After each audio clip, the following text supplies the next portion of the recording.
यो नमः।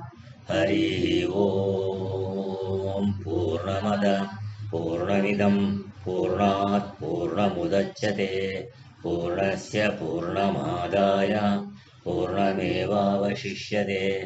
ओम शांति शांति शांति। आज योग दर्शन का प्रथम प्रवचन का बाकी 3-4 पेज रह गया, उसको आगे पढ़ेंगे।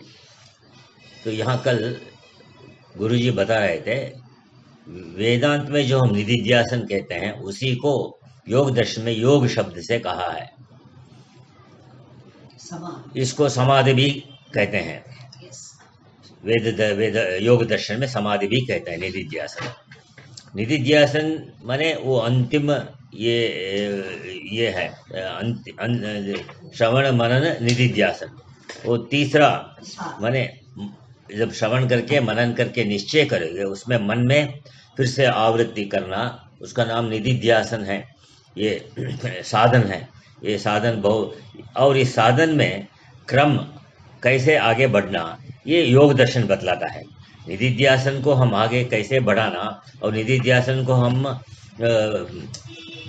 निधिध्यासन से उससे हमारा उपयोग होना कैसा होगा, इसका योग दर्शन में बताया है। तो समाधि में कौन जाएगा? समाधि का नाम योग है।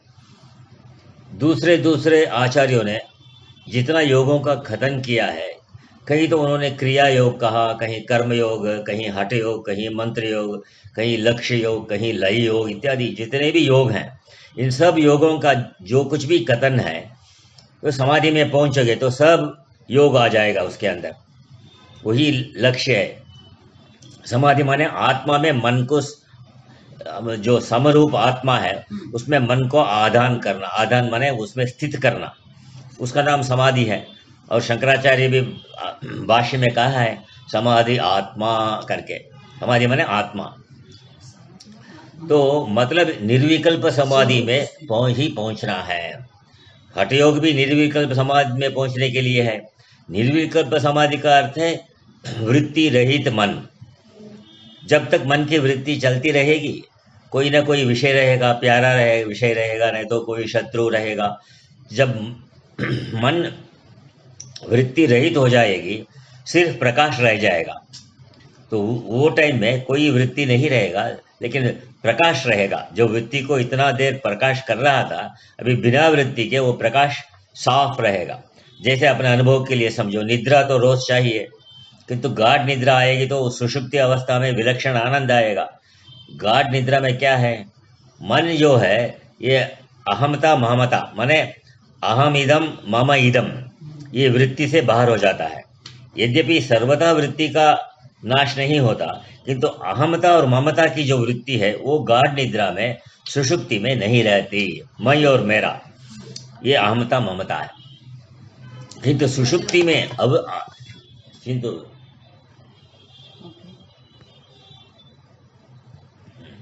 सुषुप्ति अवस्था में तो विलक्षण आनंद है, वो वृत्ति अहम और मम वृत्ति से बाहर होने के कारण ही है। यद्यपि सर्वथा वृत्ति का उच्छेद नहीं है, किंतु अहमता और ममता ये वृत्ति है ना, वो गाढ़ निद्रा में सुषुप्ति में नहीं रहती। सुषुप्ति में अविद्या वृत्ति है, इसलिए ममता का मतलब मैं और मेरा। इसलिए सुषुप्ति के आनंद का रसस्वाद भी होता है। सुषुप्ति में अविद्या वृत्ति क्या करता है?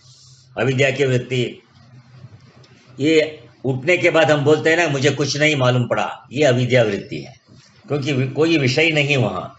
दोनों स्वप्न का अभाव और जागृत अवस्था का अभाव, ये दोनों अवस्था में ही हमको सभी विषयों का ये होता है ना अनुभव।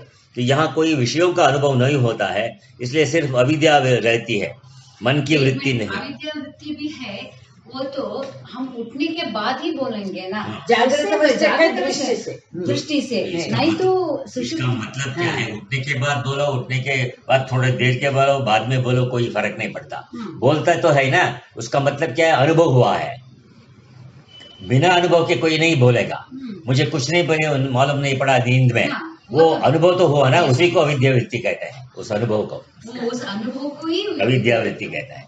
उस सुषुप्ति काल में जितना कर्म था तुम्हारा, क्लियर हो। जितना कर्म था माने जितना आनंद तुमको सुषुप्ति में मिलना था कर्म के अनुसार, उतने कर्म का सुषुप्ति का आनंद मिल गया। ये भी भाग्य से ही मिल गया। मंद भाग्य तो सुषुप्ति कम आएगी, मंद भाग्य हो तो। इसलिए मंद भाग्य वो है जो वर्तमान में कर्म में चंचल हो जाता है। जागृत अवस्था में कर्म करने के टाइम में मन को चंचलता में रखता है।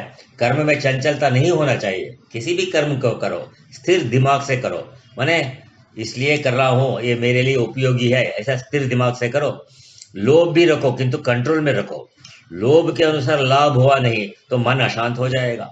तो मन अशांत हुआ तो निद्रा कम हो जाएगी। निद्रा नहीं आएगी तो प्रेशर बढ़ेगा। तो क्या होगा? इसलिए विवेकशील को बड़ा सावधान होना चाहिए। व्यवहार काल में भी मन को स्थिर रखना चाहिए, माने विवेक से काम करना चाहिए। ये तभी ना मन स्थिर रहेगा। मैं जो किया, जितने भी दूसरे आके बोले तुम ठीक नहीं किया, लेकिन तुम्हारे अंदर से बुद्धि ने बोला तुम ठीक किया हो, तो तुमको कुछ चंचलता नहीं होगी। जब अध्यात्म जगत में जाओगे तब इस हठयोग के बिना कोई रास्ता नहीं है। अध्यात्म जगत माने तो अपने स्वरूप को जानने के लिए इस हठयोग को ही पकड़ना पड़ेगा। हठयोग माने हठ से विषयों को दूर करना पड़ेगा और आत्मचिंतन को अंदर लाना पड़ेगा। इसका नाम हठ से करना का नहीं, इसलिए हठयोग कहते हैं। हठयोग को ये नहीं कि बार बार मन को निरोध करना, यही हठयोग है। इसको अपने लक्ष्य पर लाना वापस। तुम जो भी लक्ष्य रखा है ध्यान के समय में, तुम जो भी तत्व चिंतन का निश्चय किया है वही लक्ष्य है। इसलिए आचार्य कहते हैं कि जितने भी योग हैं सब हठयोग के अंतर्गत हो गए, इसलिए इन योगों की जरूरत नहीं है। मुमुक्षु एकमात्र श्रद्धा से इस हठयोग को अगर हठयोग माने निधिध्यासन में एक ही लक्ष्य के ऊपर मन को लाना, ये हट से तो अगर करता चलेगा तो कहते हैं सब काम हो जाएगा। तो जो बुद्धिमान है उसकी जो इच्छा होगी वो भी पूरी होगी। इसलिए आगे महर्षि कथन करेंगे। इस योग के 4 पाद हैं ये योग दर्शन में, समाधिपाद, साधनपाद, विभूतिपाद और कैवल्यपाद। इन सब की व्याख्या आगे आने वाली है। कहते हैं पादैहि उत्पादयिष्यन् प्रेक्षावत प्रवृत्तये विषय प्रयोजन अधिकारी संबंधान दर्शयन् प्रथमम शास्त्र आरंभम प्रतिजानीते। इन पादों के द्वारा इसका जब विभाग करोगे तो प्रेक्षावत प्रवृत्तये, प्रेक्षावत जो मनुष्य है, प्रेक्षावत कहने का मतलब है ये प्रिय अप्रिय सोचने में समर्थ है। माने जो मुझे ऊपर मन को ऊपर ले जाता है वो, या कौन सा मुझे मन को नीचे ले जाता है, यो अलग करने में, विषयों के बारे अलग करने में वो प्रेक्षावत माने वो समर्थ है, उसको प्रेक्षावत कहते हैं। तो प्रिय पदार्थ को पशु भी पकड़ता है और अप्रिय को छोड़ता है, किंतु वो प्रिय अप्रिय उनके शरीर और इंद्रियों तक ही है। इससे ऊपर पशु नहीं सोच पाता। सामान्य प्राणी भी उसी में रह जाता है। उसका जो प्रिय अप्रिय भाव है वो शरीर इंद्रियों तक ही रहता है। किंतु जो सत्संगी है, विवेकशील है, आत्मा परमात्मा का जिसके अंदर बोध है, वो शरीर इंद्रियों में जो प्रिय अप्रिय भाव है उसको गौण कर देता है, सेकेंडरी गौण कर देता है, उसको लक्ष्य नहीं बनाता, उसको मुख्यत्व नहीं देता, उसको जीवन का लक्ष्य नहीं बनाता। अरे भाई भोजन तो करते हैं, स्वाद क्या है, टेस्ट को जीभ लेगी ही। भोजन बनाओ तृप्ति के लिए, मन की शांति के लिए, मन चंचल न होवे ऐसा भोजन बनाओ। मन में विशेष रजोगुण की वृत्ति न चले, तमोगुण की वृत्ति न चले, सत्वगुण की वृद्धि करे ऐसा भोजन बनाओ। जीभ के स्वाद के लिए भोजन बनाओगे तो वो तुम्हारे अंदर रजोगुण को बढ़ाएगा, तमोगुण को बढ़ाएगा। बहुत टीका खाना ये सब रजोगुण तमोगुण को बढ़ाएंगे। तमोगुण को बढ़ाएगा तो निद्रा आ जाएगी, रजोगुण को बढ़ाएगा तो शोक बढ़ जाएगा, चिंता बढ़ जाएगी, दुख बढ़ जाएगा। तो ये सब चित्त के अंदर बढ़ जाएंगे विकार। जिस समय सत्वगुण बढ़ेगा मन शांत रहेगा, प्रसन्न रहेगा। तो इंद्रियों के प्रिय अप्रिय में पशु भी घूम रहे हैं और ये बुद्धिमान मनुष्य भी इतने में ही जीवन को खत्म करेगा। तो इसने कमाई ही क्या किया? कुछ भी नहीं। इसलिए बुद्धिमान मनुष्य को प्रत्येक जगह पर इस बात को सोचना पड़ेगा। भोजन में तृप्ति का ध्यान रखो। जीभ को तो स्वाद लेना ही है। हो सकता है कभी स्वाद ज्यादा आया और कभी कम आया, तो लेकिन स्वाद तो लेगा ही जीभ। केवल स्वाद के लिए भोजन बनाना और केवल तृप्ति के लिए भोजन बनाना ये दोनों अलग बात है।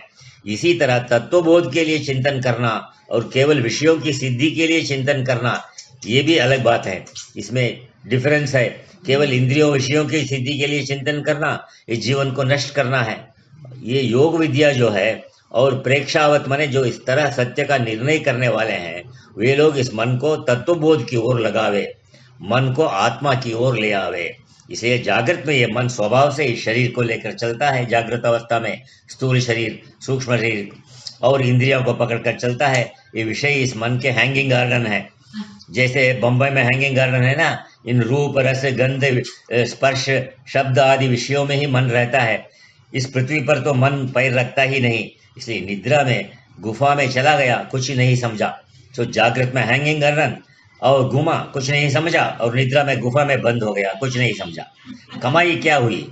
जो आयु मिली थी समाप्त हो गई, जो लाए थे वो खर्च हो गया, प्राण कमाई कुछ नहीं, तो दिवाला पीट कर गया कि नहीं। इसलिए होशियार रहो।